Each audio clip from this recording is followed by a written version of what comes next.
बिस्मिल्लाहिर्रहमानिर्रहीम। अस्सलाम वालेकुम व्यूवर्स, कैसे हैं आप सब। उम्मीद करती हूँ सब ठीक ठाक होंगे और मज़े में होंगे। आज हम लोग बना रहे हैं कढ़ी, तो चलिए इसको बनाना स्टार्ट करते हैं। इसको बनाने के लिए सबसे पहले हमें चाहिए लस्सी। लेकिन अगर आप लोगों के पास लस्सी मौजूद नहीं है तो आप लोग दही की कढ़ी भी बना सकते हैं। लेकिन ये है कि लस्सी की जो कढ़ी बनती है वो बहुत ही मज़े की बनती है। सबसे पहले लस्सी में आप लोगों ने बेसन ऐड करना है। उसके बाद एक बड़े पतीले में आप लोगों ने प्याज डालने हैं और उसमें ऑयल डालना है। प्याज आप लोगों ने बहुत ज़्यादा ब्राउन नहीं करने, क्योंकि अगर आप लोग इसमें प्याज ज़्यादा ब्राउन करेंगे तो आपकी जो कढ़ी का कलर है ना वो ज़्यादा डार्क आ जाएगा।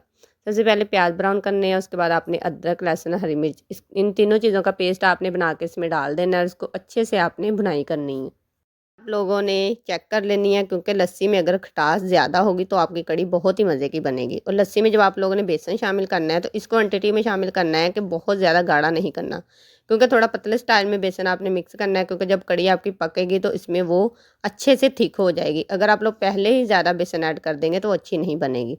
इसमें आप लोगों ने 1 चम्मच नमक, पिसी मिर्च, बीज वाली मिर्च और हल्दी, क्योंकि इसमें ज़रा हल्दी का इस्तेमाल जो है वो हम लोग ज़्यादा करेंगे। वो इसलिए क्योंकि हमारी जो कढ़ी का कलर है वो बहुत ही खूबसूरत सा निकल के आएगा। उसके बाद आप लोगों ने इसमें खुशक धनिया ऐड करना है और उसकी आप लोगों ने अच्छे से बुनाई करनी है। पानी डालने के बाद इसके साथ साथ आपने अच्छे से बुनाई करते जाना है। जब मसाले में से घी निकलना शुरू हो जाएगा तो आपको चाहिए जो मसाले के ऊपर घी है ना वो आप चम्मच की मदद से उतार लें। उसके बाद आप लोग इसमें लस्सी शामिल कर दें, क्योंकि जिसमें हम लोगों ने बेसन मिक्स किया था, और इसको आपने अच्छे से हिला के कवर करके रख देना है। इसको आप लोगों ने बॉयल आने तक इसमें से चम्मच नहीं निकालना होता। जब आप लोगों की कढ़ी अच्छे से पक के तैयार हो जाएगी तो आप लोगों ने इसमें हरा धनिया डालना है। वैसे भी कढ़ी आप लोग जब बनाएं तो इसको हल्की आंच पे बनाएं, क्योंकि इससे इसका जो टेस्ट है वो बहुत ही मज़े का बनता है।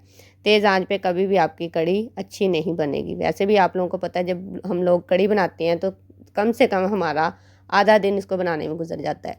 उसके बाद आप लोगों ने इसमें कसूरी मेथी ऐड करनी है और इसको आपने कवर करके साइड पे रख देना है। दूसरी तरफ हम लोग बनाएंगे पकोड़े।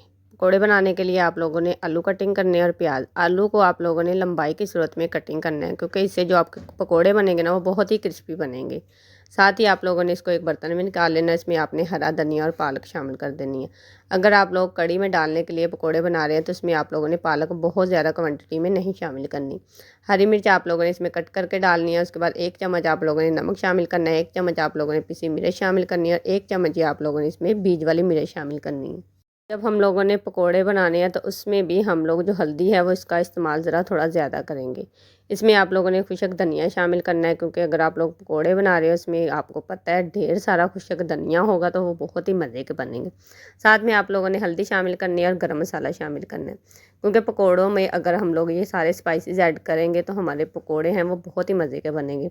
साथ ही आप लोगों ने इसमें कसूरी मेथी शामिल कर देनी है, अनारदाना शामिल करना है, ज़ीरा शामिल करना है। ज़ीरा जब भी आप लोग इस्तेमाल करें तो उसकी आप लोग पहले से भुनाई कर लें, क्योंकि इससे जो इसका टेस्ट है वो बहुत ही अच्छा बनेगा।